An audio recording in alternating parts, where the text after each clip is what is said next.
Lurking in the shadows of this wire-wound world of technology, there is a mild-mannered group of IT superheroes. Their courage and a strong sense of right and wrong help these superheroes wield extraordinary powers that can transform our very existence. With great power comes great responsibility. That is why they defend our right to be empowered and enriched by technology. Every day they use their powers to provide us with technology choice, to make learning more personal, and to transform our daily experiences. As we pass them in the streets and hallways, they may appear ordinary, but they work tirelessly, performing their superhuman feats. They are champions of users everywhere. They are real superheroes. IT superheroes.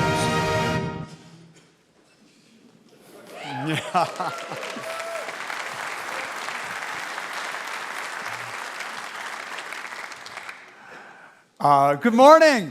How was day one of JNUC? Right. Some of the sessions got quite packed. I understand that there are a bunch of you that really wanted to get into the patch management session, but were unable to.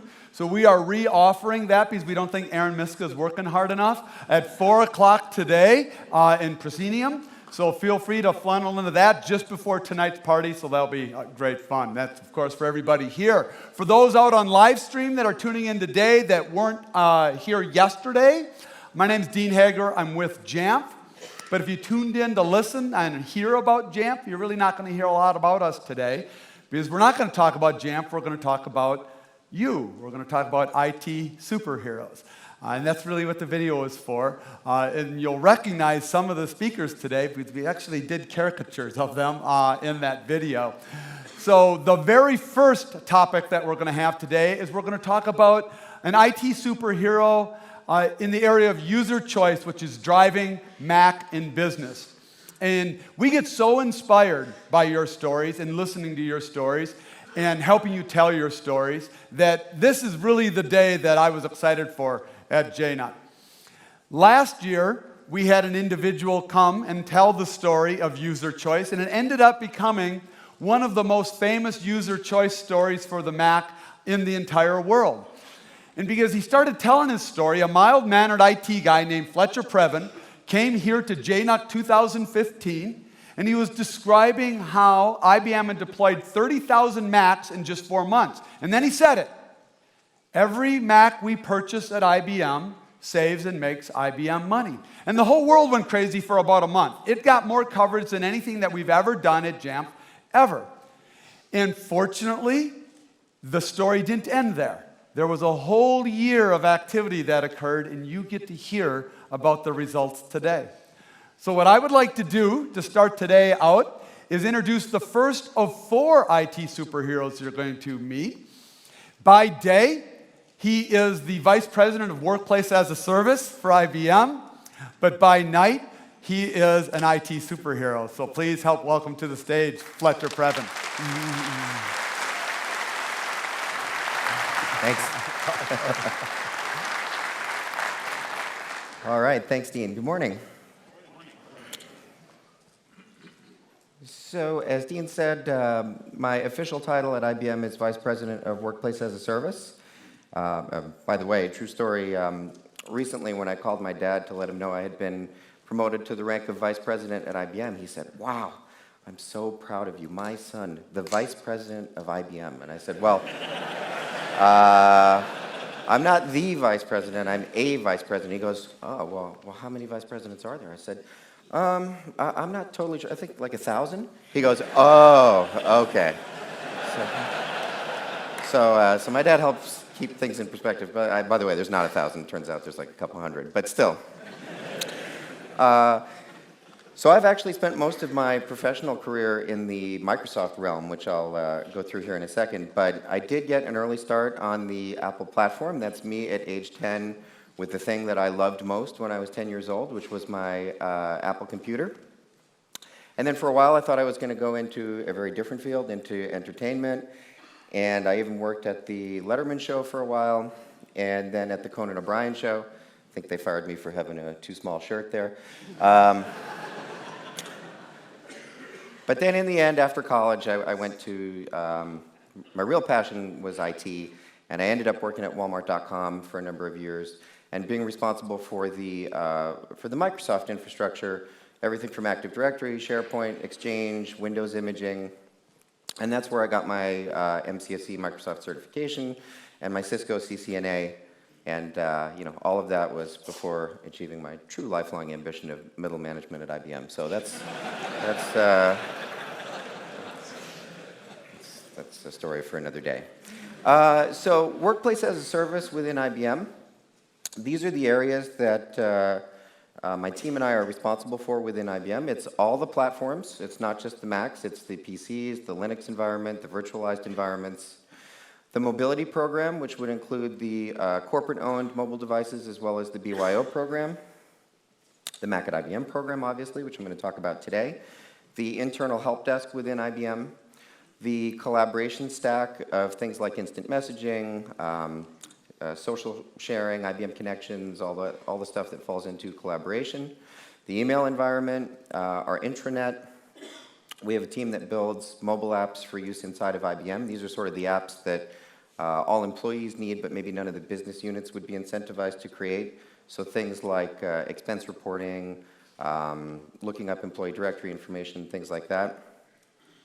And then I do now have a visual design and user experience team that's part of our permanent team. And the reason for that is that's increasingly sort of our secret weapon inside of IBM. You know, when people talk about consumerization of IT, it has a lot to do with what things look like and how easy they are to use.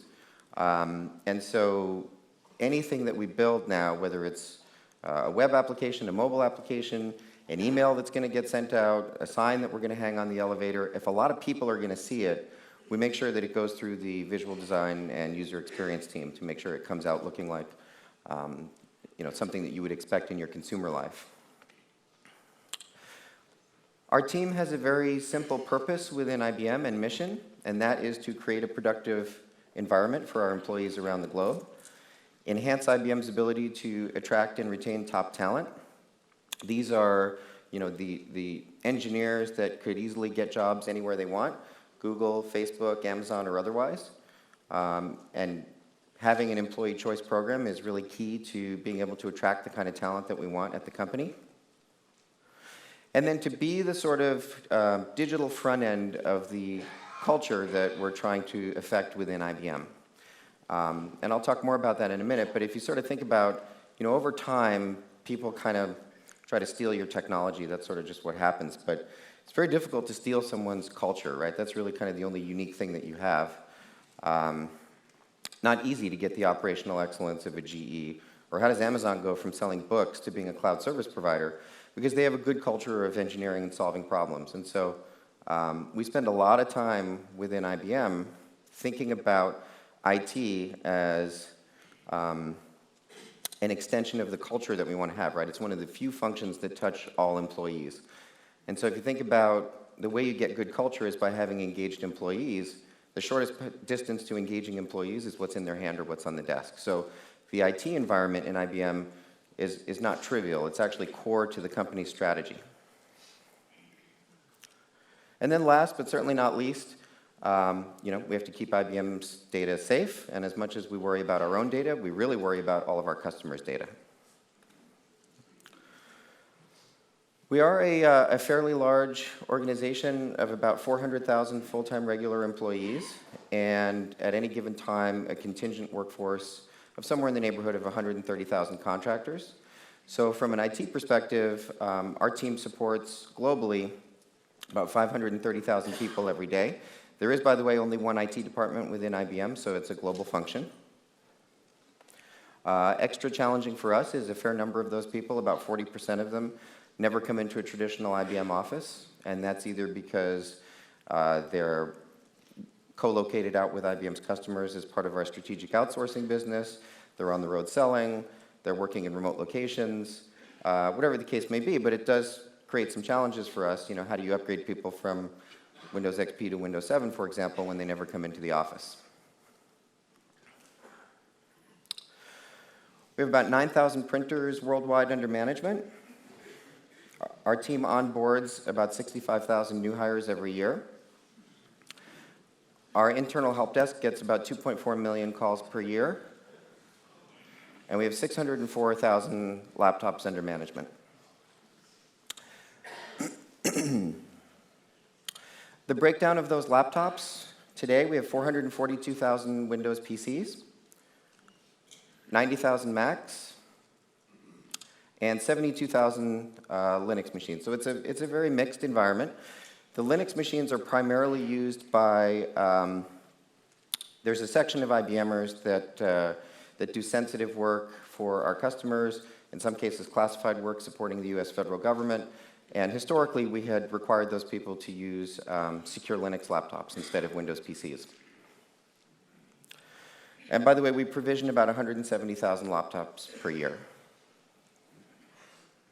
Now, IBM no longer publicly reports where in the world we have our employees, and so I'm not able to share that with you. But nobody's told me that I can't tell you where the laptops are. So,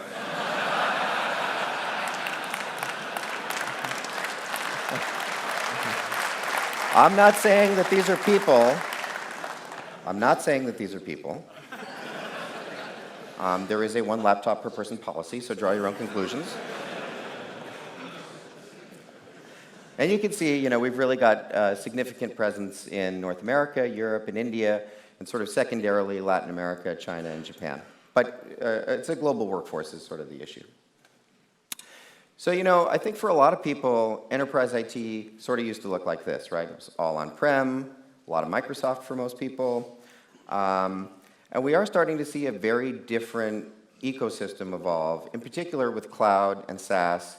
And so we spend time thinking about, well, what is our role as an IT organization in a cloud and SaaS world? And what we see sort of evolving is there's a core set of things that all employees need in order to be productive, right? Everybody needs a laptop, everybody needs identity. And then there's like this initial ring of core applications that are common to all employees. Everyone needs email, everybody needs the intranet, everybody needs file sharing.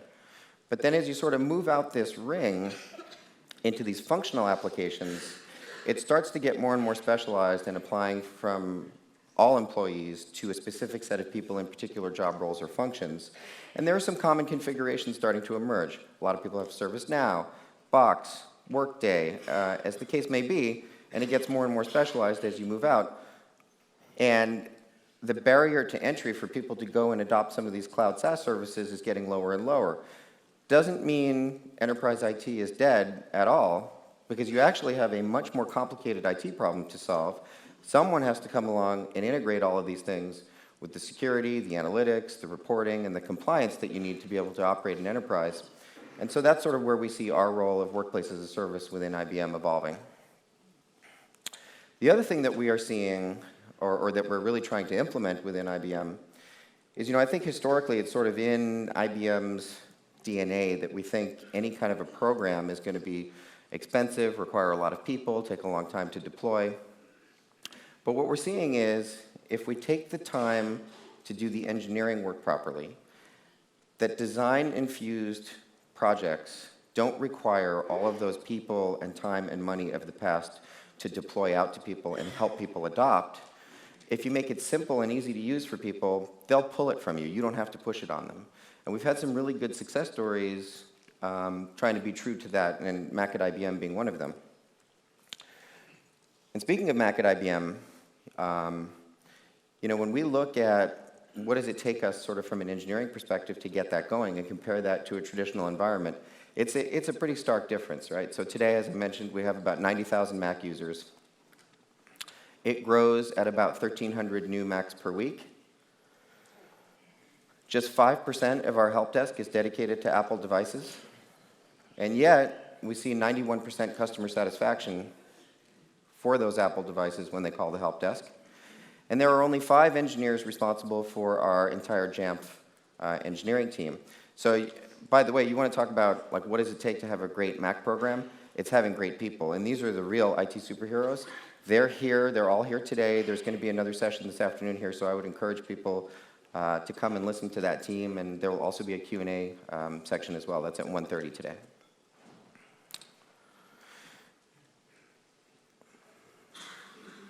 So our mobility footprint within IBM, we're on track by the end of the year to have about 211,000 mobile devices under management, and we're seeing, approximately a 30% year-over-year increase in that space. We're about 66% iOS, 33% Android, and BlackBerry has really, tailed off. You can see here, kind of over time, the gray line is the BlackBerries, the dark blue is the Android, and the light blue is iOS. And we're down to, I think, like 0.4% or something on the BlackBerries. The challenge is that all the people that still have BlackBerries can fire me, so it's hard to force it from them. We do have a corporate managed program for mobile devices within IBM. We pay for 220,000 lines of service. There's an additional 61,000 IBMers that are then eligible to expense the work-related portions of their monthly bill. And it's really a group of carrier agreements in 53 countries, driven by one global RFP for mobility within IBM, and it's about $81 million of expense every year to my department. So, we had always had people in IBM that had been asking for Macs, and outside of a very small number of designers or people who build software for Mac, we did not allow people at IBM to have choice in their platform until last year. The reasons for that were, every time we had this discussion with finance, we got the Macs cost more to buy them, right? We got 604,000 laptops. Any number times 600,000 is a big number. We don't really know how to manage Macs in an enterprise. We're pretty comfortable with this Microsoft stack that we have. What will we do about all the applications that don't work on the Mac? We're going to have to refactor them all. We're going to have to retrain the help desk. That's going to take a lot of time and money. Incidentally, we're looking for ways to save money, not spend more money. And yep, we get it. The Macs are nice. We just can't afford it. And that's kind of where this conversation always died. We then had an opportunity to spend some time at Apple, and listening and learning from others is one of the things that we're really trying to embrace in IBM and say, there's people all over the world. Somebody has figured out a way to solve this problem. Who is the best at that? And go listen and learn from them and see what best practices we can bring back into IBM. And I should mention that this was completely separate from the IBM-Apple partnership. This was really about us making an IT strategic decision to say, we think the Mac is a great vehicle for reinforcing the kind of culture changes that we want to have within IBM. And so when we went out to Apple, we observed them supporting a large number of people and devices with an order of magnitude fewer people than you would see in a traditional PC environment. And so how are they doing that, and what can we learn from that? And what we saw was this kind of three-pronged strategy of give people the right devices, right? Don't chase the cheapest device that you can find, but give people equipment that's fit for purpose, in this case, Macs and iOS devices. Manage those assets in a modern way, right? I don't have a corporate image for my phone. Why do I need a corporate image for my laptop? Can I manage my laptop the way I manage a mobile device? Things like zero-touch cloud-based provisioning, user profiles, app stores. Can I take my laptop, throw it in the river, go to a retail store, buy a new one, log in with my IBM credentials, and have everything magically reappear on it? That's the modern management of that device. And then the third is drive self-sufficiency in the environment, right? If we do the first two things correctly, such that there are just fewer problems coming into the environment, we can then afford to staff a help desk that's totally focused on a great customer experience, right? And this model says, we don't really care if it's company-owned, personally owned, supported application, not supported application. If you call us for help, they're going to help you get productive again. And this model also says that even if the fastest way to close a ticket might be to reset a password, that they'll take 10 minutes and walk you through how to do it yourself so that if the problem happens again, you don't have to call back, or if the person sitting next to you has this issue, you can help each other out. Very different model than what we had been doing up until that point, where we were measuring things like number of tickets, speed to closure, which kind of drives the customer experience like, hi, how can I help you? We don't support that. Is there anything else I can help you with? I'm going to close the ticket. And then you get a report that says 99% of all calls met the SLA, but people in the company say that's the worst function in the business. Don't call them. So we said, we think this is something we can bring back to IBM and try to replicate.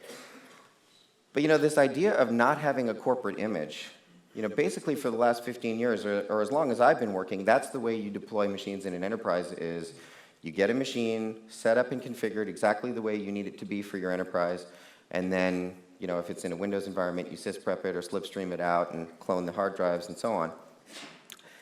In a traditional PC environment, when we buy Windows PCs, we buy them, we ship them somewhere. There's an entire team dedicated to creating and keeping current those Windows images. They then preload that software onto those laptops. We ship those laptops somewhere else to be warehoused and stored until employees need them, where they sit and depreciate. And then by the time we get it out to an employee, it's always out of date and needs updates. All of that is activity that we don't have to do in our Mac program because we're buying the exact same Macs that you would buy in a retail store, and we could just drop ship them to employees when they need them. So we said, these are the things that we will need to measure to validate what we think we are able to achieve in terms of needing fewer people, not requiring a lot of third-party software, all of the logistics efficiencies and labor that we don't need to do, we think, in the Mac space that we currently have to do in the Windows PC space. And that then became the basis of a business case that we brought forward that said, there'll be some new investment, it is a new program, and for us, that means we want to be sure that the goal here is not a cost takeout program. The goal here is to deliver an employee choice program and to at least aspire to have the greatest Mac program in the world. And that means we want to buy the best software in the world and hire the best people in the world. And then there would be this mix of hard and soft benefits. The hard benefits I kind of went through. The soft benefits are very important if you care about being able to attract and retain the best talent in the IT industry. And when we thought of this as a culture program and less as an IT program, that then motivated us to say, we really need to look at all of the touch points that an employee has to deal with in the course of working at IBM, everything from new hire onboarding or getting a new laptop, setting that laptop up, being productive with that device while you work at IBM, and then eventually disposing of it and getting a new one. And when we broke it up that way, we sort of came away with 10 pillars of things that we needed to get after and improve to create a kind of end-to-end overhauled IT experience and really materially demonstrate to our population that we were thinking differently about the way we deliver IT services and really taking a user-centric approach. The other thing that was important for the team was to say, we all have to have kind of clarity of purpose. What does success look like? How will we know if we've achieved our goal? And we said, if the process for getting a new Mac at IBM was that you just get a shrink-wrapped Mac at your desk with a Post-it note on it with a URL to our intranet, and that was the sum total of instructions that you needed to get that machine up and running, that would be success. And that would be very different than what we had in the Windows PC space up until that time. You know, you would think it would be a happy occasion when you get the email that says you're now due for a new laptop. That's not always how that news is received at IBM. And so we thought this is a good goal to strive for.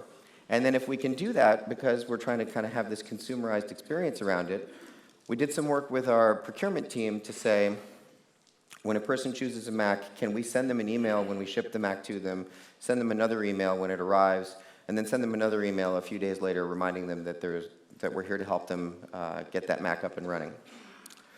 And so that's what we launched on June 1st of last year. We spent about 6 months doing the engineering work to be able to not have an image for the Mac and to do all of the things that you would traditionally do in the context of a corporate image at time of enrollment in JAMP. Right, so password policy, disk encryption, certificates, VPN client, productivity software, and so on, all of those things were happening at time of enrollment. And this worked, and we were thrilled, and we didn't have an image. But we got some feedback from people that said, I didn't know how long this was going to take, and reboot in the middle to turn on File Vault. And so the team did some work to further improve that experience and delivered this as the next iteration of that, which had a progress bar, it cycled through the tabs, sort of displayed what was happening, and reminding people that Macs are now officially supported within IBM and where you can go to get support. Well, the team's been working over the past year to further refine that process and to enable some new functionality as well. So it integrated a asset management registration component, which previously was a sort of separate activity that happened post-enrollment. being able to identify IBMers that do certain kinds of work that require us to do other things, whether that's supporting a regulated industry, handling sensitive information, supporting the US federal government and otherwise. And so they have now released the new version of our enrollment app for Jamf. And what we have now is basically two paths. There's a standard setup, which is good enough for most people. And then there's a custom install, which allows you to check and uncheck kind of which packages and things that you want installed at the time of enrollment. So I do have a time-accelerated short video of what that actually looks like. And let me show that to you. So here we are turning on a Mac for the first time. Select your country, keyboard type, join a Wi-Fi network. It finds the IBM configuration because this is a DEP Mac. Authenticate with your IBM credentials. Enable location services. Create a local user account.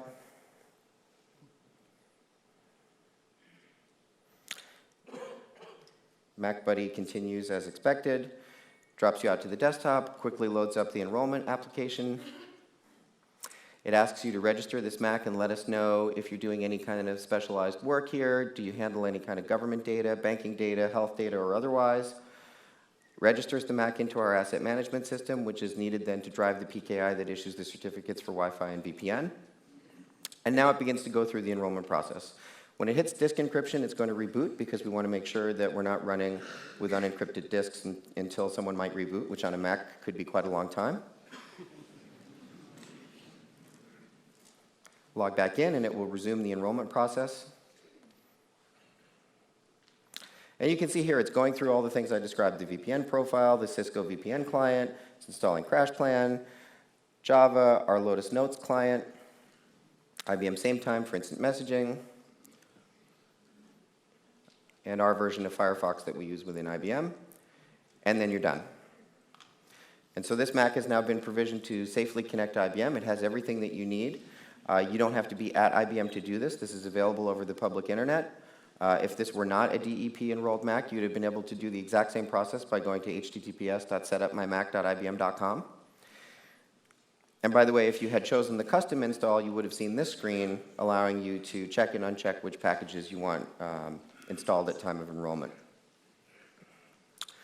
We do heavily rely on the self-service app as the one and only place where we make software available to our Mac users. That's really helped resolve a lot of the where do I find this software type of questions.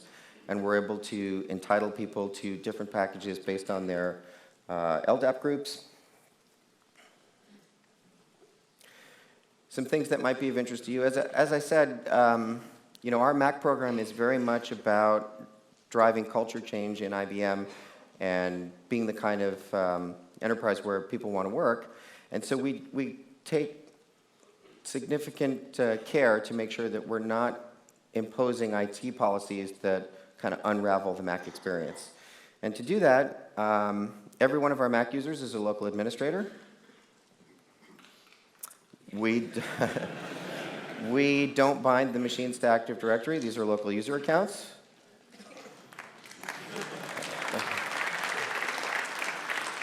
We rely on the native security features of Mac OS. That's things like SIP, Gatekeeper, XProtect, and FileVault instead of third-party alternatives. We use MDM to provision machine-based certificates, so that means there are no passwords for things like VPN or Wi-Fi. And more recently, I mentioned in the beginning, we have 72,000 Linux users, a lot of whom are doing certain kinds of sensitive work. And the good news for those users is that the Mac has now been approved for even that type of work within IBM. So Mac is really an available choice for anybody at IBM at this point.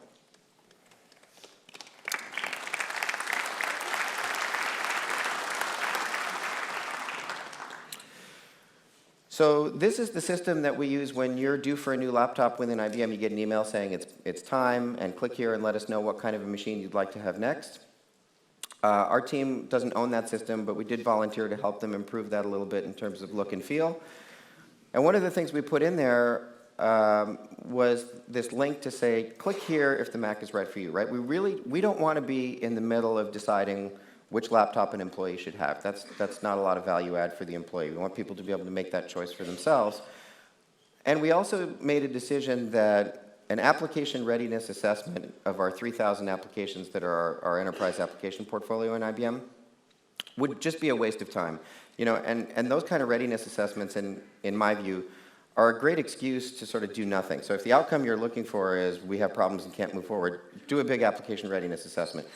But rather than get completely drained by the people that were manufacturing excuses that we couldn't have a Mac program, we decided to just get velocity with the people that wanted Macs. And as we encountered applications that might be problematic, we would add them to this list.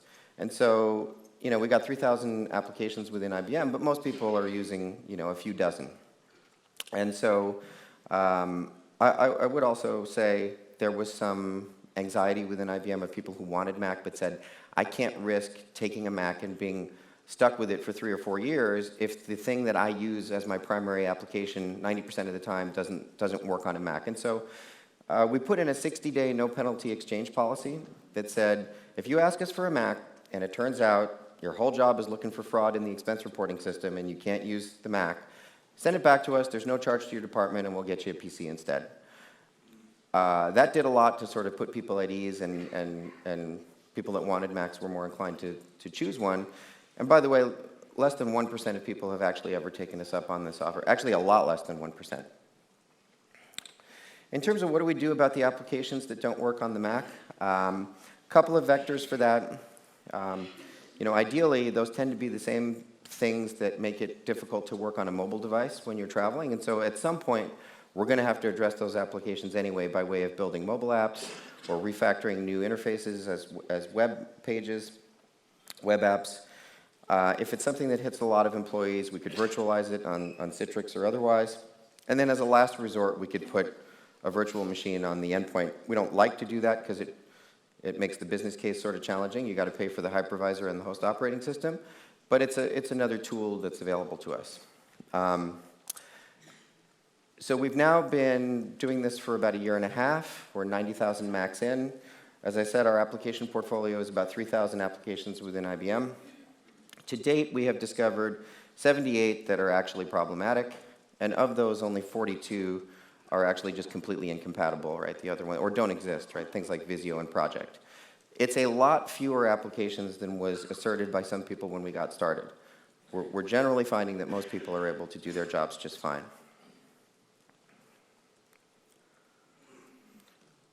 This was our internal support portal before we launched the Mac at IBM program. And I think you can see even a person that was really trying to self-resolve a problem, if they had gone here and clicked on VPN, for example, they would have seen close to 100 text links and probably just given up and called us. And so we were really thinking of this as a sort of a total end-to-end culture program, and that meant we needed to get after things like this. And so the team did some fantastic work to redesign that portal, put a lot of time into making that simpler for people, responsive on mobile devices. Some things that we tried to take away from our time with Apple, right? Short 30-second videos seem to be a lot more effective than big, long technical documents. And then on the right-hand side here, you see this sort of concept of progressive disclosure, or showing you the minimum amount of information you need to complete the thing that you're trying to complete. And then also remembering your session state if you exit and come back later or come back in on a different device. We also made a decision that, in hindsight, I think was a wise one, which was rather than take the existing PC support desk and say, you guys now have to support Macs, we thought it would be critical for the success of this program to hire people who were as passionate about Apple devices as the people who were going to be using them. And so we set up a dedicated Apple help desk in Austin, Texas initially. Then we put another one in Slovakia in Bratislava, and then eventually another one in Beijing. The other thing that has worked very well has been integrating the engineering team with the help desk, right? So the help desk, to some extent, feeds the backlog of the engineering team, and that means that you should not see the same problems in the environment over time, because as the help desk becomes the early warning radar system for problems in the environment, that then allows the engineering team that is regularly interlocked with the help desk to get after those problems. And that then means that we don't need this linear kind of a curve of saying, well, we know every 1,000 Macs drives this many support calls and therefore requires this many support people, because those problems are always being kind of worked out of the environment. And that's exactly what we see. So today, we have 217,000 Mac OS and Mac OS and iOS devices within IBM. Those are being totally supported worldwide by a staff of 50 people. We provision, as I said, on average about 1,300 new Macs per week. We continue to see very high CSAT on the Mac help desk. Incidentally, PC users drive exactly twice the number of support calls compared to our Mac users. And then if we're not able to resolve the issue on the phone and have to send somebody physically to your desk to fix the problem, that's a much more expensive transaction for us. And what we observe is 5% of the Mac callers ever require a person to come to their desk and fix the problem. 27% of the PC calls require someone to end up going to that person's location to fix the issue. Looked at another way, here's the number of Macs we have deployed each month within IBM. And so you can see we're here in October at 90,000. Incidentally, we project being easily over 100,000 Macs by the end of the year. Shown against the number of support tickets as a percentage of the Mac population at the midpoint of each month, you can see, right, this is sort of a good example of solving problems end to end. More Macs in the environment is not translating to a need to scale the help desk in a linear way, right? So that's a very impressive showing for the engineering team, the Macs, the way we're deploying them. And what are we doing with some of the operational savings that we're getting as a result? Reinvesting those into employee-facing things like creating our version of Genius Bars, or as we call them, Think Desks, in major IBM office locations so that people can come by and get ad hoc support with or without an appointment. Here's a rendering of the first one that we've just opened in Somers, New York. And then also being able to get after, as I mentioned, sort of all of the pillars of things that you have to deal with as an employee at IBM. So the number one most common activity on our intranet is looking up other IBMers' information and contact information. It's called Blue Pages, and it gets well over 500,000 lookups per day. So this is what that used to look like before Mac at IBM. The team did a great job redesigning that for simplicity.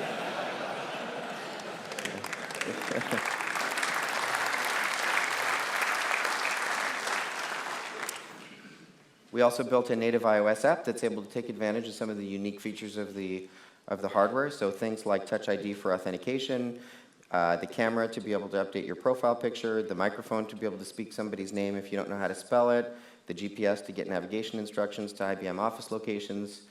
And that's actually one of the most popular mobile apps we have. We also got feedback from people that one of the main reasons that they VPN into the office is to do this on their laptop, look up employee information. And so we built a native Mac OS app that allows people to do that without having to VPN in.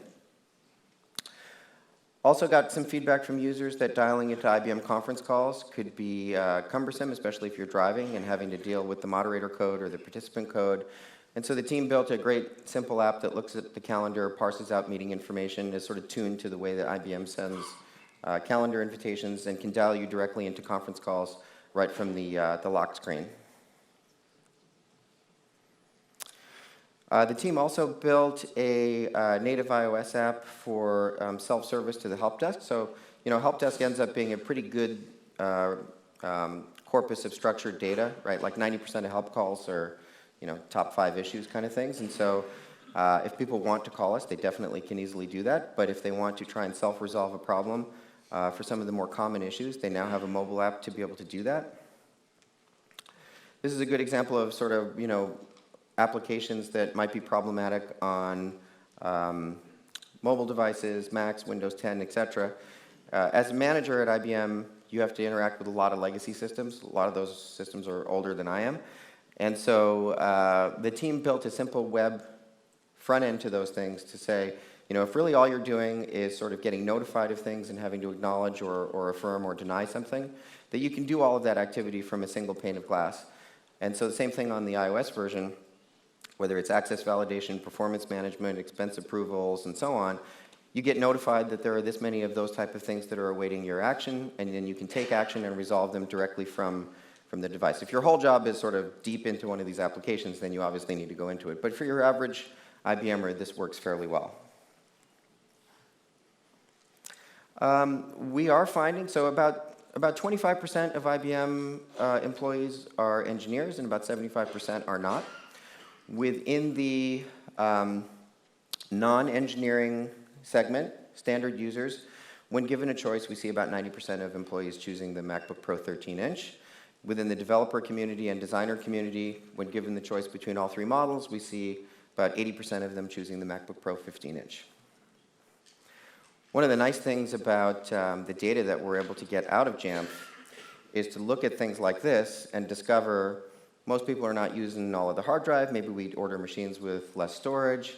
And then an interesting thing we've sort of observed is we don't see the same proliferation of docking stations, keyboards, monitors, mice in the Mac environment as we do in the PC environment. And people report to us that they're pretty satisfied with the resolution of the Retina display, with the fidelity of the trackpad and so on. And so we just sort of don't see that same kind of, even in environments where we're legally required to provide it, that people are just not connecting it that often. So we spend a lot of time on software currency within IBM. Well-run networks make the job of an attacker a lot more difficult. And so we put a lot of energy into making sure that we're doing everything we can to close the gap between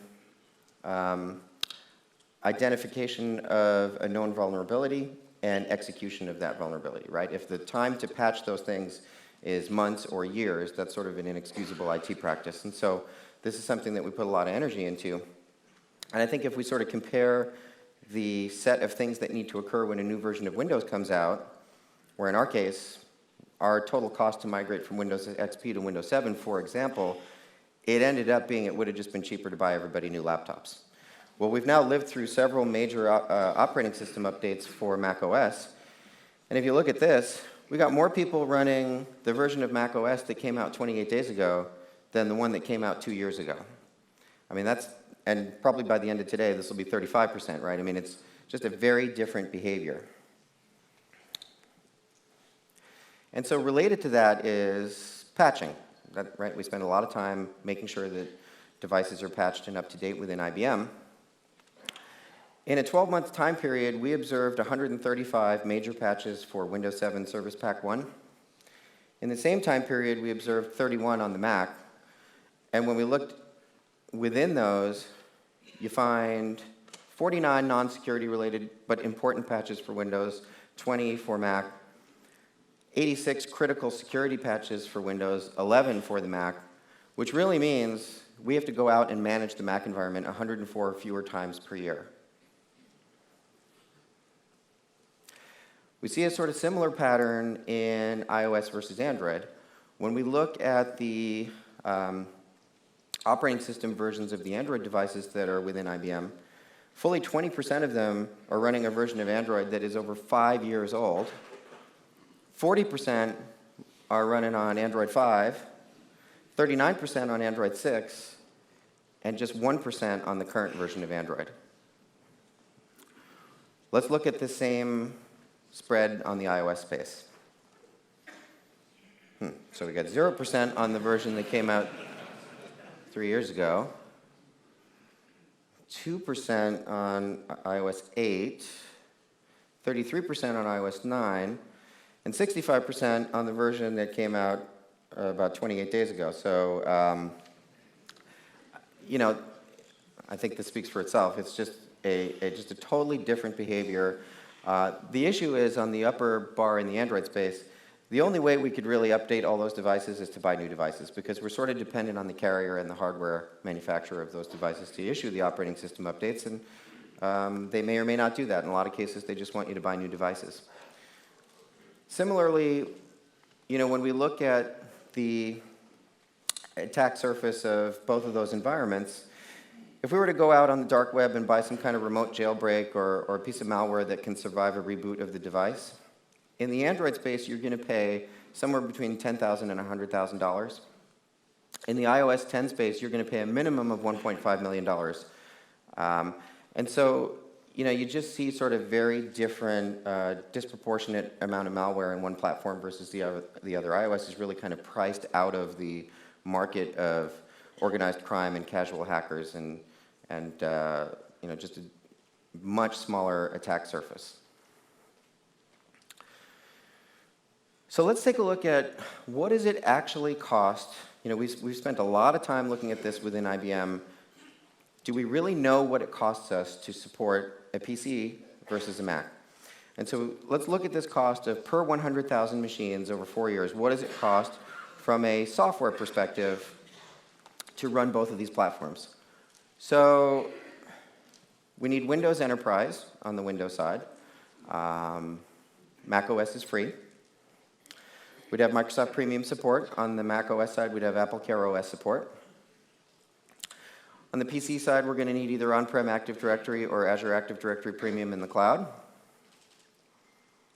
Going to need some sort of endpoint manager, which for most Windows shops is going to be Microsoft System Center Configuration Manager. On the Mac side, we're using Jamf Pro.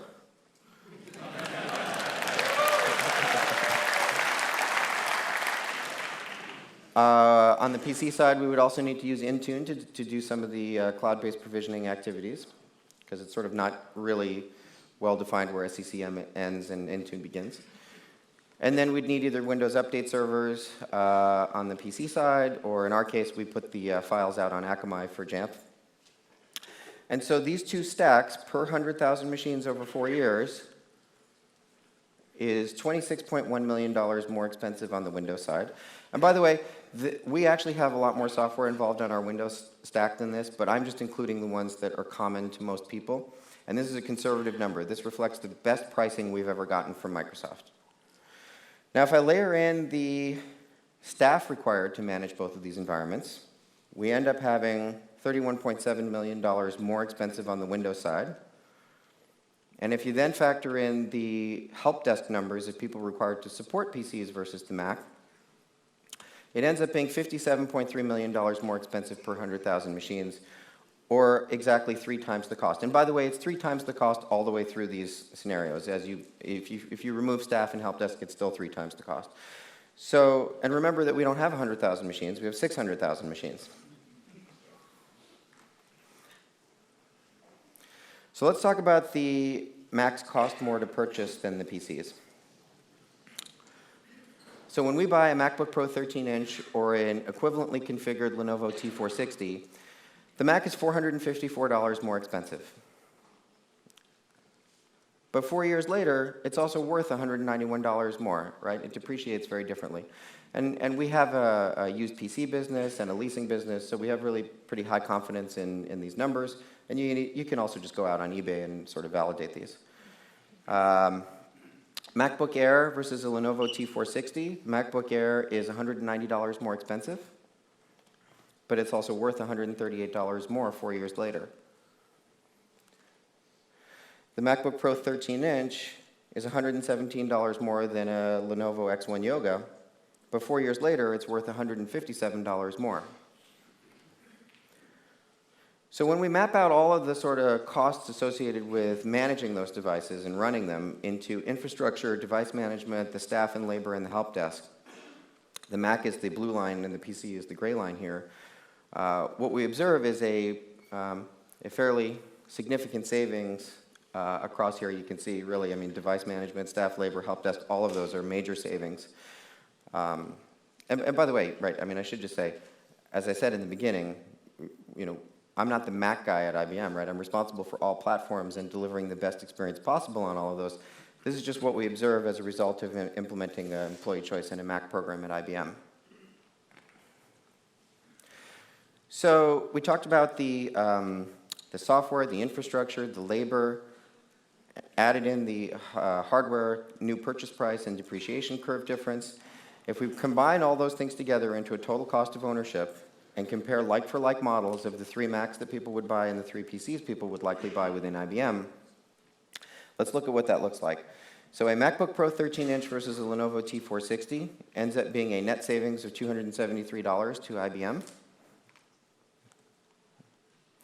A MacBook Air 13-inch versus a Lenovo T460 ends up being a net savings of $513 to IBM. A MacBook Pro 13-inch versus a Lenovo X1 Yoga ends up being a net savings of $543 to IBM.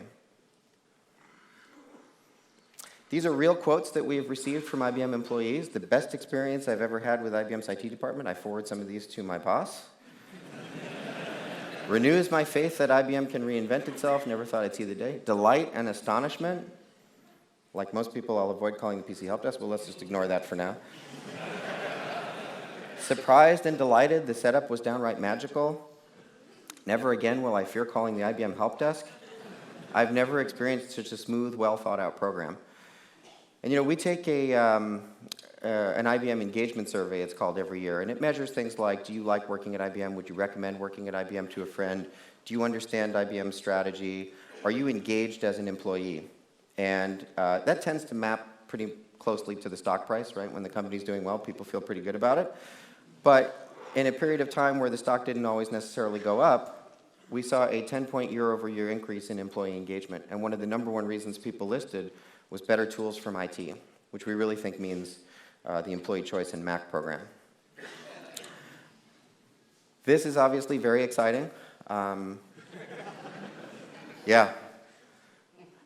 For those of you who don't speak Japanese, what this says is that IBM Japan has made a decision that the Macs are now the standard choice and PCs require an exception.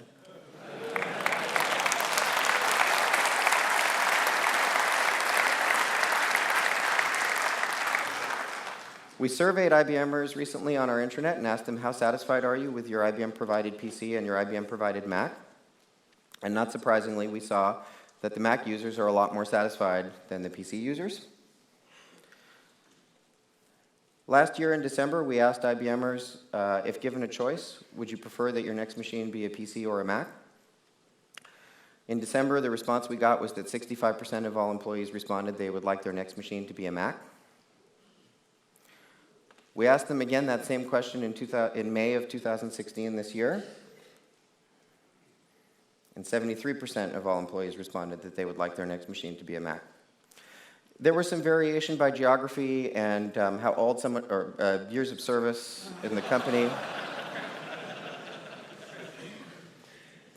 But generally speaking, I mean, on a worldwide basis, 73%. Incidentally, we will be well over 100,000 Macs by the end of the year, making IBM the world's largest deployment of enterprise Macs. So let's review. What have we learned in the last year? We now have 90,000 Macs deployed. We'll be over 100,000 by the end of the year. PCs are 3 times the cost to manage and drive twice the number of support calls. Keeping those platforms current is a really compelling story in terms of what it takes to keep macOS and iOS current versus Android and Windows. Employee satisfaction is up. Our IT costs are down, allowing us to reinvest those savings into employees.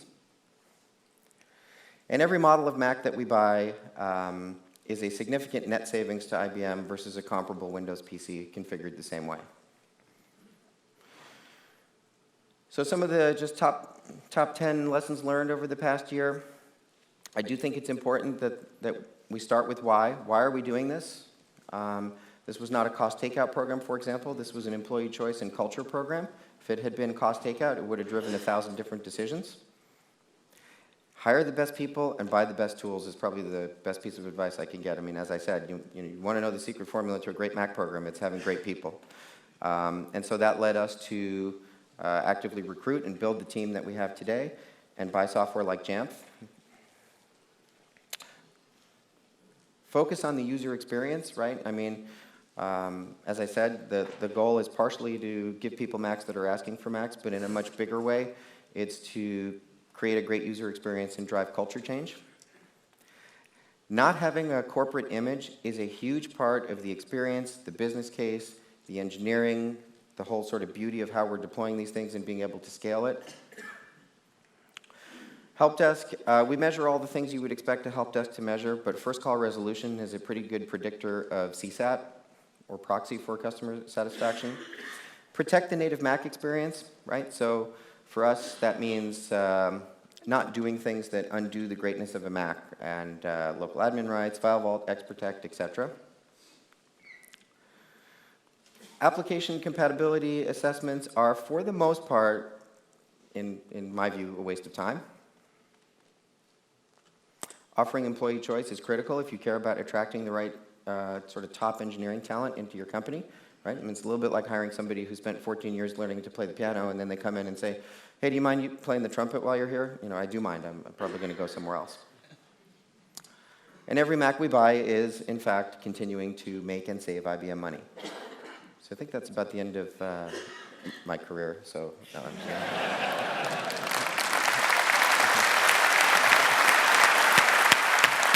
Thanks a lot, Matt. It's me. Hold on 1 second. You want to talk superhero? Fletcher just presented 80 charts in about 50 minutes. That was amazing. And we have actually been in the same venue now. We are in Germany together. We are in the UK together. And we kind of make fun of each other as we get these Britney Spears headsets. And we feel like cheesy motivational speakers. So you've been dying to deliver a line ever since we presented. You haven't done it from stage yet. So go ahead with Jamf Nation. You know what I see when I look out here at these faces? Winners. All right.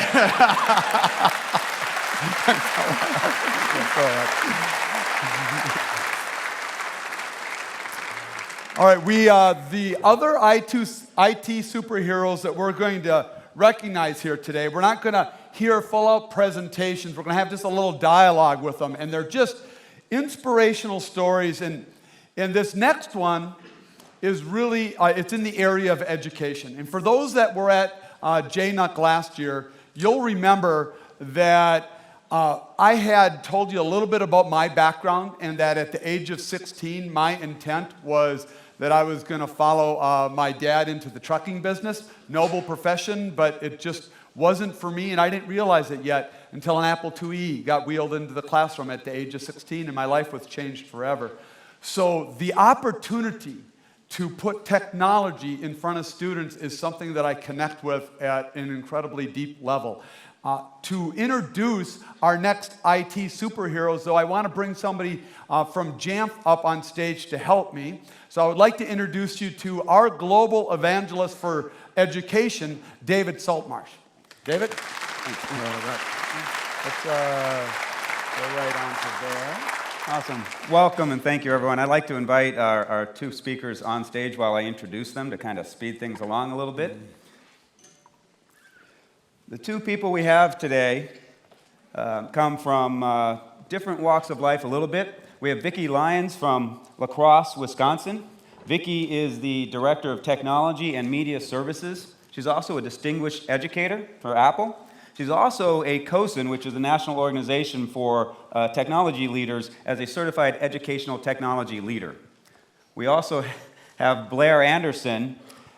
He has come along as a classroom teacher, as you heard yesterday, from a music experience, as a teacher for years as a music teacher, but now a technology director for a decade from Shawnee Heights in Topeka, Kansas.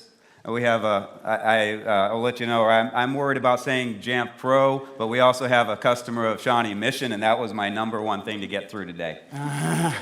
Rather than starting off right away and asking for details, because number one, I have to speed things along, I'm also overwhelmed by what I just saw from Fletcher. I'll just say that both of them come from, if you just scale what Fletcher showed down to about 10,000, that's what they're dealing with, all right? We're really here to talk about the stories that they have in their journey. And if there's one thing I've learned from getting to talk to a lot of people is we're at different stages of our journey with Apple and with Jamf, but we're also having multiple layers. So I'd like to get into the personal layer. For Blair, as a former teacher, how do you think that's influenced your leadership within the technology department? I think teachers have one of the toughest jobs on a day in and day out. You're more worried about teaching what you're going to teach the kids every day, but you also are playing nurse and parent and grandparents, and there's so many things that pull at them throughout the day. So anything that we do with IT, it has to be easy for them to for them to implement it into their classroom. I remember one of my first mistakes as an IT director was saying, we're going to require all of our kindergarten students to use complex passwords. And it took me sitting in a lab with 30 kindergartners at one of our elementary schools to realize that was not the best decision, so we reversed that. So that's the one that always sticks with me, but anything you implement, you always have to go and test how it's going to impact a classroom or observe it. And if you've never been into a classroom or don't go in on a regular basis, especially from an IT perspective, it's very important to do that. Perfect. And Vicki, welcome to Between Two Jamps, Yeah, by the way. I've met you at one of the COSIN events. I mentioned you're a certified educational technology leader.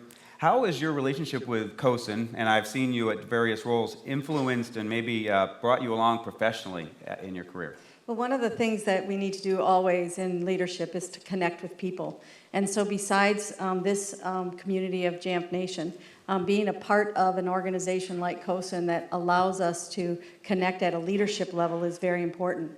COSIN is the Consortium for School Networking. It's a national organization that advocates for technology and education in many, many ways. One of the things that they've done very well is they have designed a framework for skills, an essential framework for skills for all of us to know what we're supposed to do with educational technology in schools. And so that, along with my experience here and my experience with the Apple Distinguished Education Program, give me people that I connect with so that I can continue my learning and do my job even better. Terrific, thanks. As far as your journey with Jamf and Apple, I know, Blair, you're a little newer to it. You've recently made some changes, and you're new to Jamf. I'd love to hear, what was your motivation for that and your goals? We were, when we implemented iPads about 5 years ago, we actually went with Jamf, and we decided at that time to go to a competitor. And but then this spring we gave our staff the chance to pick what laptop they want, just like IBM. And so they had the option of a PC or Mac, and so about 90% of them chose the Mac. And so we were looking at that piece of it. Was everybody on Microsoft before that? Everybody was on Microsoft before then. So so that was just 90% of our staff. We still have quite a bit of Microsoft, but the Apple is coming up quick. But then we also wanted to, since the teachers had the iPads, and then they're going to have the Macs, we also wanted to help clean up the classroom. So we bought Apple TVs, the 4th generation. So with all of that, we looked at our then MDM, and determined that it was not going to be what we needed. So we went back to Jamf and have been very, very happy, great jump start. So and it's allowed us to get apps out to all devices. I appreciate you, by the way, being delicate. You got to watch what you say. You don't want to take air out of the presentation. Right? When I was speaking with Blair earlier, I had asked him, why he was interested in Jamf, and the very first thing you had told me was what? Jamf Nation. And it is a wonderful, I know everybody in this room uses it, but even when we were not using Jamf, we were using Jamf Nation website to get a lot of support and questions answered to how other people are doing. So it's a great resource to have. Yeah, so thank you all for helping us earn your business. And so, Vicki, I know you've been a long-time Jamf, long-time. There's new things that are coming out, and we've seen this growth from Apple, particularly in the last 6 months. I'm curious on what you're most excited about, maybe what you've implemented, and what you see as the advantage for students. Okay, I'll tell you about that, but I do want to just mention this. In the early 2000s, a colleague of mine from Menominee went to Barstow Street, and we visited a couple of people who were putting together this product called Jamf, and we were very excited about it. And when I got to La Crosse, it was the time to really be able to use that and use that well.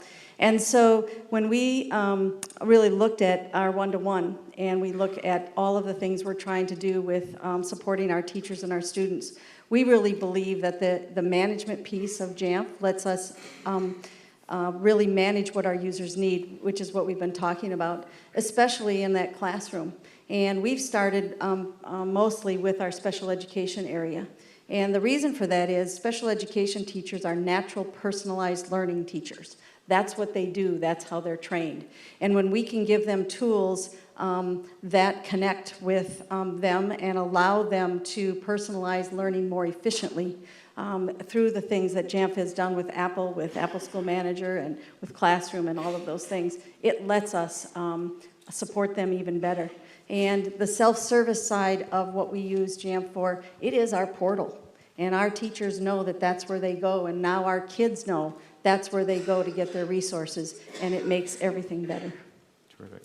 And Blair, any comments to the new Apple technology that's been released in the last 6 months? We love it.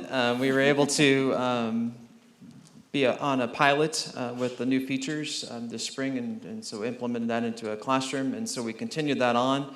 We currently have one classroom at our middle school that's doing the shared iPad and then also the classroom app. And the teacher absolutely loves it. It allows her to have full control of that, and it takes us out of her classroom completely. She can reset, Apple IDs, managed Apple IDs that are owned by the district instead of having to deal with the personal Apple IDs that we've been dealing with for years. And then we continue to look at deploying out the classroom app, especially at our high school and middle school. We're just waiting for that integration between our SIS and Apple School Manager. But as soon as that hits, we're going to be pushing it out the next day. Excellent. The other aspect, and we are talking about IT superheroes, your professionals.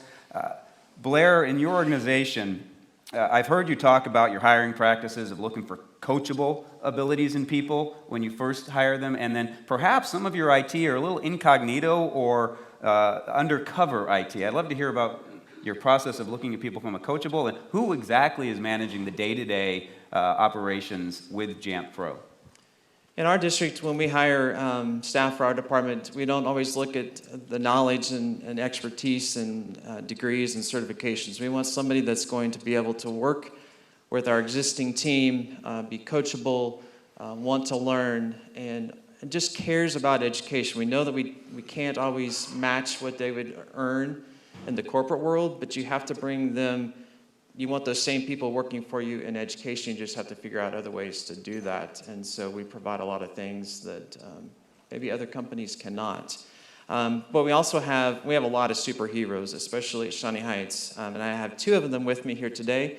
Trevor Keeling, our network admin, and Chris Hathaway, who was helping us with JAMP, and a whole bunch of my other staff back at the office. And I know that they're watching live, so a shout out to them.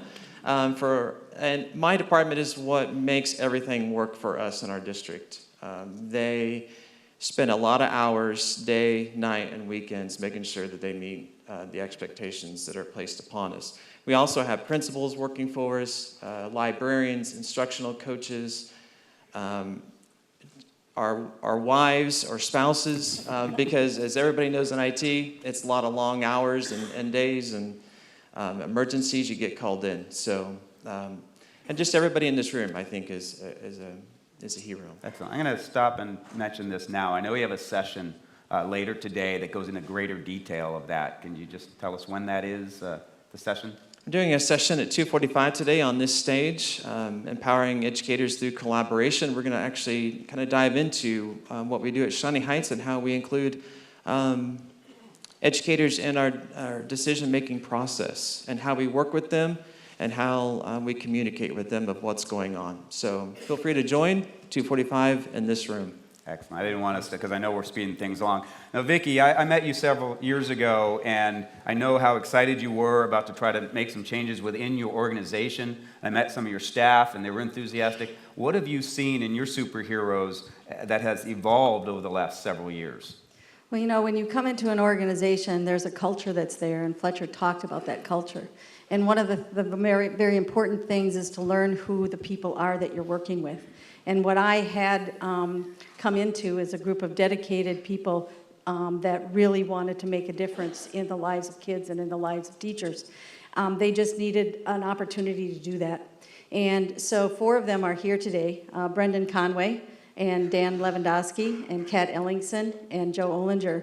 And this team, along with the others back at La Crosse, are the team that comes together and continually learns. So when we started our journey of one-to-one about 6 years ago, we sat, and we still do. We dream together, we vision together, we argue.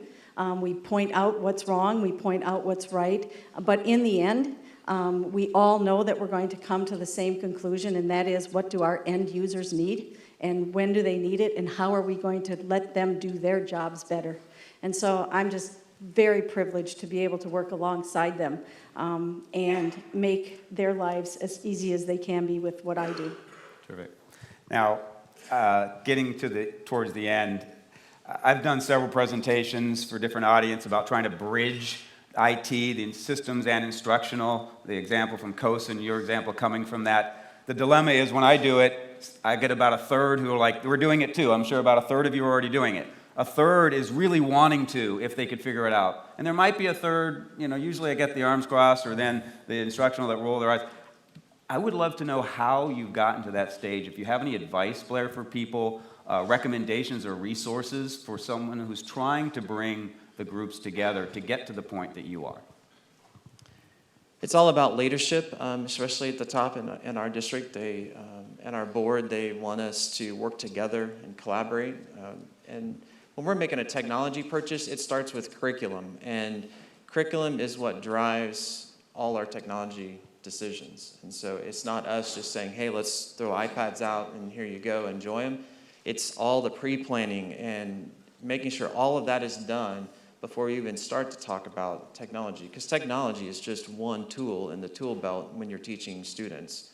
So it shouldn't just be focused just on the tech piece. It has to be everything else. So we do a lot of pre-planning and a lot of discussion, and then just working together with the various groups involved in that process to make sure we have a vision and a timeline put together of how that's going to be deployed. Excellent. Now, Vicki, we started off saying there's lots of layers to where people are in their journey. I've heard from you the multiple layers of equity in schools, and some that aren't doing the Apple might think that equity just starts with giving some kind of technology. Can you speak to how you see those other layers, getting devices out into the community, has even helped you getting community support, particularly because most people will be curious on how it's helped you with gaining financial stability or sustainability? Sure. One of the things what Fletcher said, everybody needs. And in our organization, everybody needs. That means equity for each and every child. So when we started discussing our one-to-one, one of the things that we really did is spent time talking about what do we mean by equity. Equity is not about a piece of technology. Equity is about having the powerful tools that you want to have in your hands so that when you are to a point where you want to do more, you have what you need to do that with. And if you have in your hands only something that can take you only this far, then that's all the farther you're going to go. And so we made the decision to go with the iPad and now the MacBook for a number of reasons, particularly because we knew that we wanted powerful tools that worked offline. We wanted to have the ability to have kids download information and take it with them so that, if you've got a 6th grader and they have a device that requires internet at home and they live out in the coulees of La Crosse, they're out in a region where they don't have internet, or they're in a home that doesn't provide that for some reason, they're not going to leave their home and go to the library at 6 o'clock at night. I mean, would any of us accept that as reality for us? We never would. So why would we do that for our children? And so we really believed that having those devices brought equity and allowed every child the opportunity to not only learn today, but to really learn for themselves and to take themselves further in their achievement.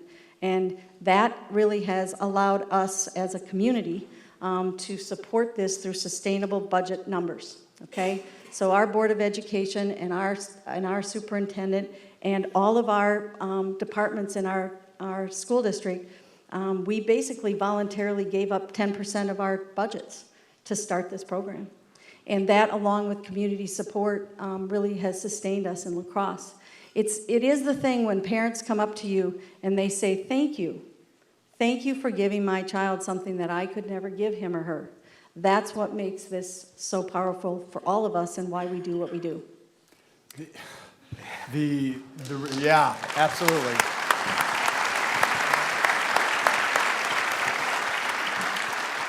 Blair said a moment ago that it starts with leadership, and frankly, that's why the two of them are on stage right now. When I spoke with both of them, the reason why they inspired me so much is, one, there was no magical money fairy that came along and afforded all of this, right? You were deeply committed to making something happen for these kids. And Blair, when I talked to you about how you found the money to put technology in front of kids, you specifically said it's not about putting technology in front of kids, and this is your teacher background. It is about teacher effectiveness, and it is about student learning and getting everybody aligned on that.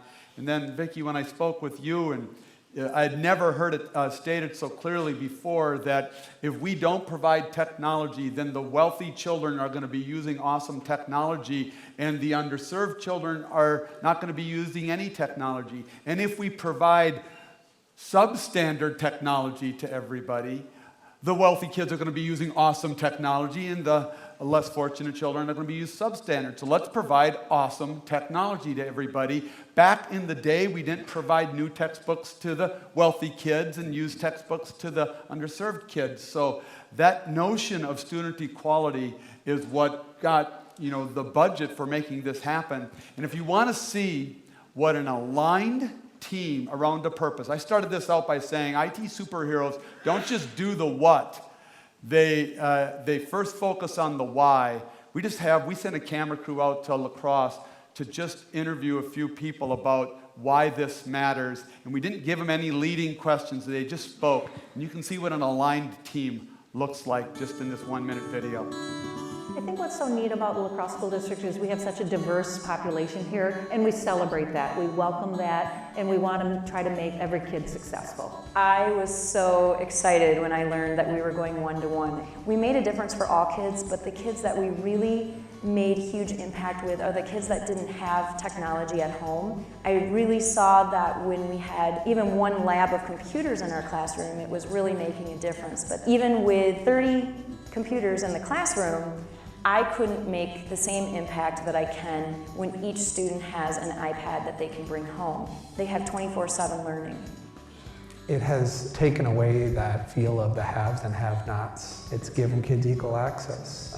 Gives kids equal access in the classroom and at home. It really does equalize the playing field.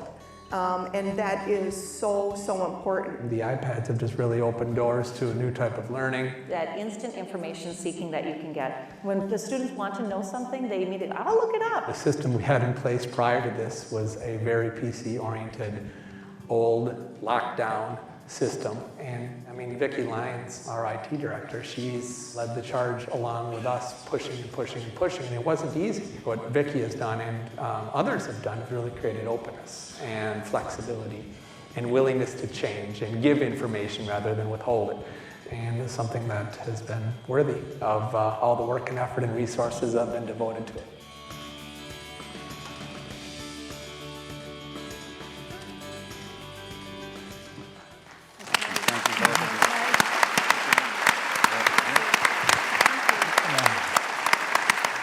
He said it wasn't easy. It required incredible leadership to push and make an incredible difference in the lives of kids. And I just want to thank both of you for your leadership and coming here and sharing your stories. Thank you very much. Appreciate it. Thanks, Bill. Vicki, thank you. Thanks, Salty.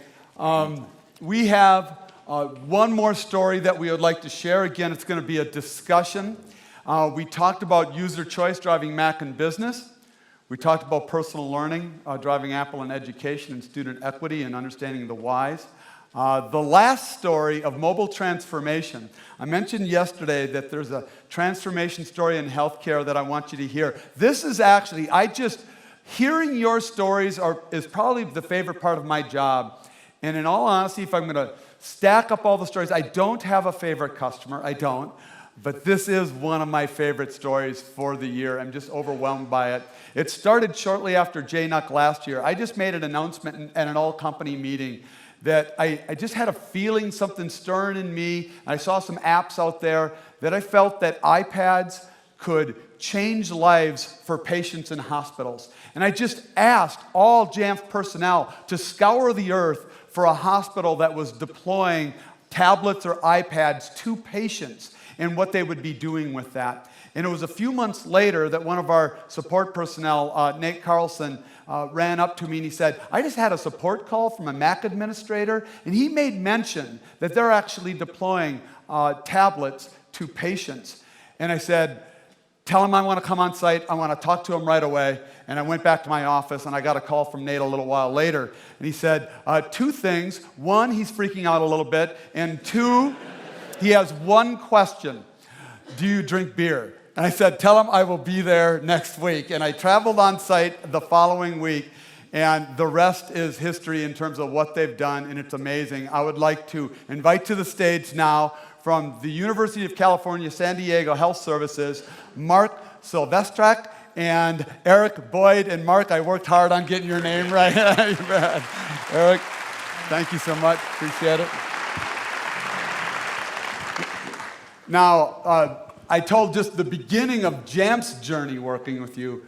Mark, can you just give everybody a little bit of summary for how it is that you're sitting here today on this journey of transforming the patient experience? Where did you start, and how did you get to where we're at? Sure. So I would say probably just over a year ago, we were presented with an opportunity to offer up tablets to our patients. What we're doing is we're giving them an application on a tablet that allows them access to their inpatient record. So this gives them access to their lab results, gives them access to the medication they're taking, who's taking care of them, what their schedule looks like, and that sort of thing. So it seems simple enough. Sure, give them a tablet. Mm-hmm. Well, it's not that simple. We certainly have HIPAA compliancy that we have to deal with. We have some other things from a privacy standpoint that we have to deal with. So what we started with was a less expensive device, and we would give this to the patients, and the process requires us to provision this tablet specifically to that patient. The patient gets the tablet, they use the tablet, and that's fine. Also, coming from the experience side, we wanted to make sure we weren't taking anything away from the patient. We wanted to give them a tablet and also give them access to some other apps and the camera and some other things on the tablet. So that's all well and good. Patient leaves, well, we now have to prepare this tablet for the next patient. And this required a phone call to the help desk notifying device support actually coming up and cleaning that device. It gets cleaned from a bacterial perspective by the nursing staff, but the device support team has to actually clean the device. Because there can't be a bit of data that goes from one patient to the next patient. We can't risk any leakage of data anywhere, right, obviously. So that's fine, and that's okay in a pilot case. You know, when you have a couple of patients, we would ask the patient if they wanted the tablet. We didn't require them to have a tablet, obviously, in the room. We would ask them, do you want a tablet? This is going to give you some access to your care team and a few other things. And so a lot of the patients took advantage of that. So that's okay, that works, but it wasn't something in the long run that was going to be sustainable. It wasn't something that we could really operationalize in a large-scale environment. So what we found ourselves doing was scratching our heads going, gosh, how do we manage this? Because this is going to be kind of tough. We are now looking at opening up a new facility, and I'll get to that in a second, where we're looking to put a tablet in every single room. And we want to give a patient access to not only their patient information, but a lot of other things, access to the TV, room controls, and that sort of thing. Well, this really created a big challenge for us. And that was, how do we turn these things around quickly? How do we clean these things? How do we give them still access to the applications we want to give them access to? How do we empower them to even download some apps they may want to?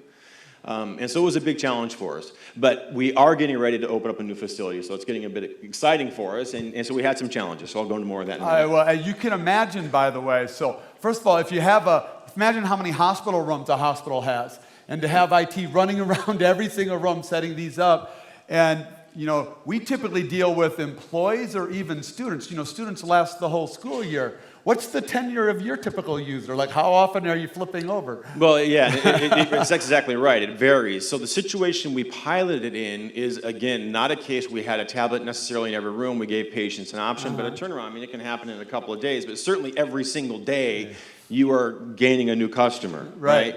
And when you go into a situation where you're leaving a tablet in a room, you literally have, in some cases, 15 minutes to turn that tablet around, right? Patient, that room gets cleaned, they can clean it in 15 minutes, and they're bringing a new patient in. Yeah. So hire an employee and lose that same employee every single day. Exactly and flip right. around that piece of equipment That's right. for the next one. And you now- have no idea who that employee is going to be, what they're going to Yeah. be like, what language they speak, or anything. Could be 10 years old, could be That's right. 70 years old, and That's that right. device needs to work for them. And now you're opening up a new hospital. I understand the doors look to be opening up when? The doors will be opening up next month, actually. And I have to say, thank goodness, when we first started talking about this conference a few months back, Dean had said, hey, come on out and speak at the conference. And we're like, okay, our hospital was supposed to open up yesterday. Back then, I'm thinking, that's going to be kind of tough. It's going to be weird. I'll be a little nervous up on stage, think about what's going on. So thank goodness, I guess, it's been delayed till next month. We got a little slideshow of your, why don't you take that green button to advance and just tell us about this hospital. All right, so Jacobs Medical Center is a 245-bed facility that's opening up, as I mentioned, next month. Each room in this hospital is a private room. Each room will have a 60-inch, I think roughly 60-inch flat screen TV. And we are placing a Apple TV behind every TV. And we'll be putting an iPad tablet in every single room. As you can see here, the rooms have floor-to-ceiling Everybody windows. wants to like Now go you wanna fall go to the down and break hospital, their right? leg. Yeah. Well, we're more than happy to welcome you. If you're in San Diego, I can recommend a good place to stay. So we are excited about this, right? And as mentioned earlier, this presented some unique challenges, obviously, for us. And a few of which were the rapid turnaround. We don't want to take anything away from the patient. Again, we were committed to putting a tablet in the room. When we were looking at the less expensive tablets, as we started moving forward with this project, we realized it just wasn't going to be doable for us. Yeah. And I had turned to Eric and I said, okay, Eric, I need you to do something for me. We've got to figure out a way. And trust me, Eric was pushing and pushing and pushing me. And I'm not going to lie, he had to twist my arm quite a bit. But I said, okay, if you can prove to me that we can guarantee privacy, that we can wipe these things and get these things turned around in a matter of 15 minutes, and still give the patients, empower the patients with access to apps, whether it's via self-service or something else, I said, then let's do it. But show me that we can do this. So that was what I tasked Eric with. And now I'm going to let Eric explain how we achieved this. And I should mention as well, without exhausting the IT staff, and as you've mentioned many times to me, without exhausting the healthcare staff, the nurses can't be taxed with doing this. They need to be providing care to the patient. And you're absolutely right. One of the biggest concerns we had was with the 245-bed facility, we're anticipating roughly 30 to 40 beds being turned around in any given day. So that's 30 or 40 tablets are going to be reprovisioned every single day. And if we were to use the old model of having someone from device support come up and actually wipe that device, it literally would be an FTE. Yeah. So there's an ROI certainly that we can realize with this process, and that was a big concern of ours. So thanks to Eric. Tell us about the process. Well, thanks, Mark. Thank you, Dean. So the process is actually pretty amazing, right? Got this gorgeous hospital. We have 245 beds. And a tablet that's sitting in that room waiting for that patient to get admitted. Once that patient comes in, gets admitted in, working with nursing to get them set up, they turn on the tablet and it's sitting there at the welcome screen for them. They go through a couple of configuration steps, such as picking what language they want to use, and the device then utilizes Apple's device enrollment program. That connects it to the Jamf Pro servers that we have. And the Jamf Pro servers take over the configuration of the tablet. From there, we do things such as changing the home screen layout, pushing out the most critical apps first, changing the background and the lock screens backgrounds. A feature that we added because you called us and told us to do it. And then once the key apps are there, then the rest of the apps deploy. So the first app I want to keynote here is the bedside tablet. This requires that the nurse open up their patient record and pull up a QR code. We just scan that with the tablet, and now that tablet is provisioned to that patient. The patient sets up a PIN code separate from the tablet itself for their medical records. Then this gives them the ability to see their medical records, see what they're in for, and they can tap on any of the pieces on the iPad to go directly to our health library and read more information and keep drilling down to learn more, however much they want. From here, we also have the ability to go in and see what's happening next on their schedule, so they know about when their next medications are going to be due, when their next labs are going to be due. They can actually see their lab results on the tablet. They can also see all sorts of other information as well.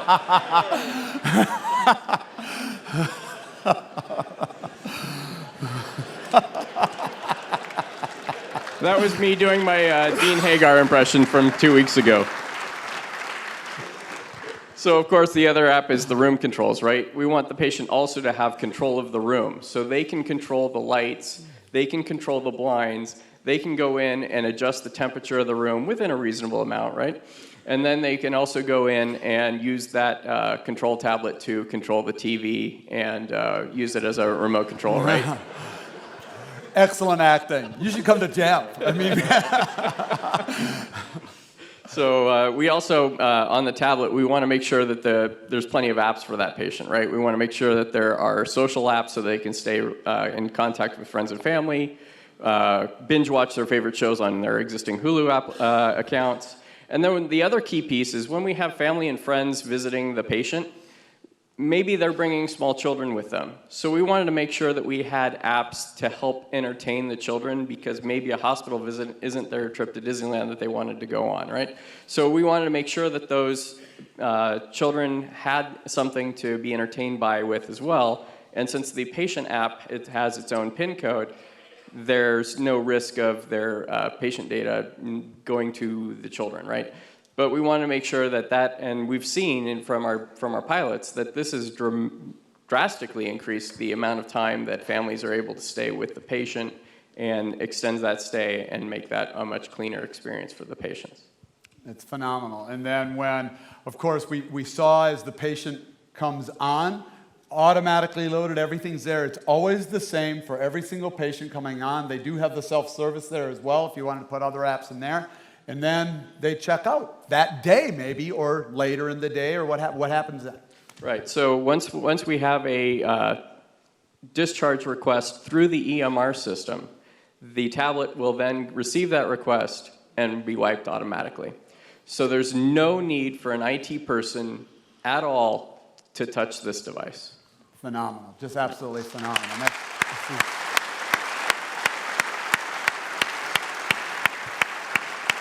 So think about this. You've got this unbelievably beautiful hospital. You've got an iPad, and you can imagine being a patient. You're kind of sore typically, all right? And so all the things you need to look for, and on one tablet you have all your medical information, you have all of your room controls, you have all of your entertainment, and you reach to the socially to the outside world. You have it connected to the TV in the room with the Apple TV. I have not found a single other hospital in the world that has taken this vision this far. Mark, I mean, did you model this off of like anybody that has this type of installation, or do you think this is paving a new way? Well, we do think we're paving a new way here. We did not model this off of anyone else that we're aware of, at least, that's doing this. What makes us a bit unique, there are other hospitals that have tablets in rooms. We're familiar with those. There's a couple of things that we do that are unique. One is, I think we are the only ones that are offering up the iPad in every single room. We're certainly the only one that's also offering up an Apple TV in the room.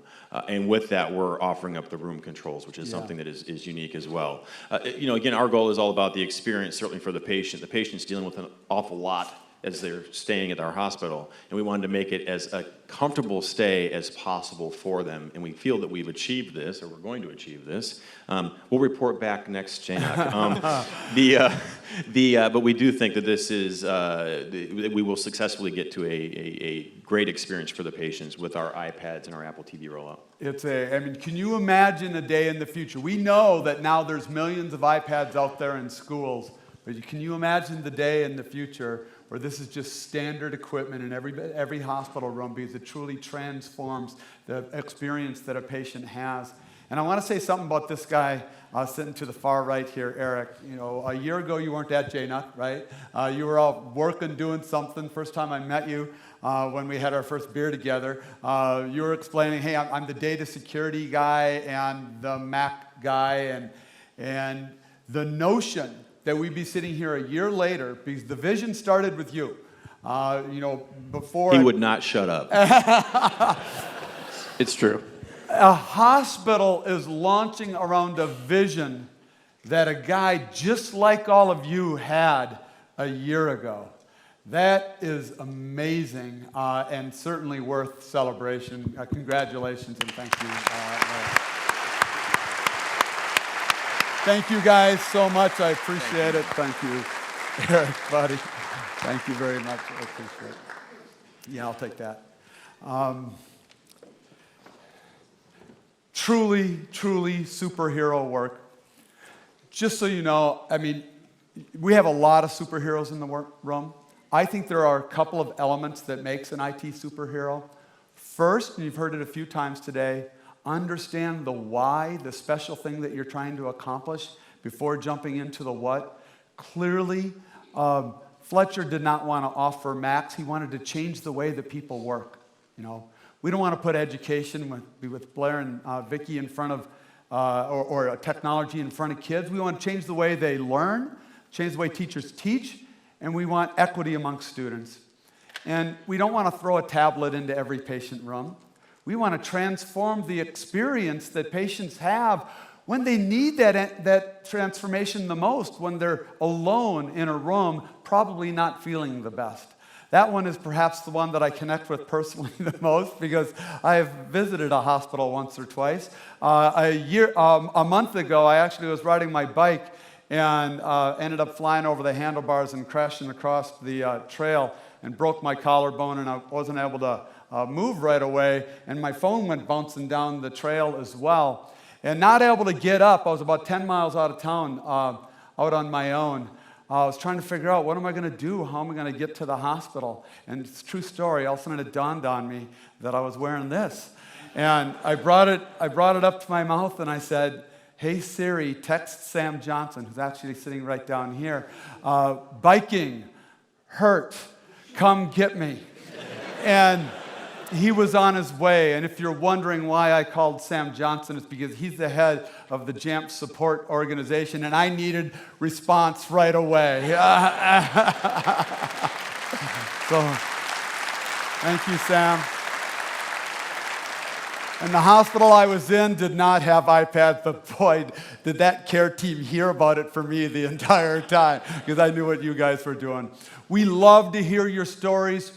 We want to tell your stories. And if you have any desire next year to tell your IT superhero story, you are more than welcome to come and tell it at JNUC. And for the first time ever, because we want you to have as much flexibility in your scheduling as possible, we're announcing at this JNUC when next JNUC is. We have the days booked. It's October 24th, 25th, and 26th. Next year, we're actually going to open up registrations in November so that you have flexibility in the budgets that you would want to use for it.